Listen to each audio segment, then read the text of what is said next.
ان کالے پہاڑوں کے درمیان یہاں پر ایک تاریخی درخت تھا، اس کے نیچے 1400 لوگوں نے موت پر بیعت کی تھی۔ کیا آپ جانتے ہیں یہ کون سا مقام ہے؟ یہ حدیبیہ کا مقام ہے، جہاں پر سیرت طیبہ کا مشہور واقعہ یعنی کہ صلح حدیبیہ پیش آئی تھی۔ سن ہجری 6 میں ہمارے نبی پاک صلی اللہ علیہ وسلم مدینہ منورہ سے عمرہ کرنے کے لیے مکہ کی طرف روانہ ہوئے اور حدیبیہ کے مقام پر آ کر آپ نے پڑاؤ ڈالا اور مشرکین مکہ میں داخل ہونے سے آپ صلی اللہ علیہ وسلم کو روکنے لگے۔ یہ حدیبیہ کا وہ مقام ہے جہاں پر ہمارے نبی پاک صلی اللہ علیہ وسلم نے قیام فرمایا تھا۔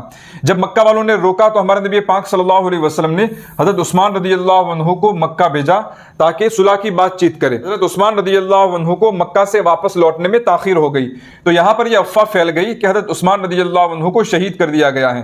تو ہمارے نبی پاک صلی اللہ علیہ وسلم نے فرمایا کہ اگر یہ خبر سچی ہے تو میں آخری دم تک جنگ کروں گا، اور ہمارے نبی پاک صلی اللہ علیہ وسلم نے صحابہ سے اس بات پر بیعت لی کہ ہم آخری دم تک ان سے مقابلہ کریں گے، یہاں تک کہ ہم اپنی جان بھی دے دیں گے۔ جب مکہ والوں کو پتا چلا کہ یہاں تو موت پر بیعت ہو رہی ہے تو انہوں نے جلدی صلح کی کوشش کی اور 10 سال جنگ بندی پر آپس میں صلح ہوئی، اور یہ طے ہوا کہ مسلمان اگلے سال آئیں گے عمرہ کرنے کے لیے اور اس سال واپس لوٹ جائیں گے۔ صلح حدیبیہ کے بعد ہمارے نبی پاک صلی اللہ علیہ وسلم سیدھے خیبر گئے۔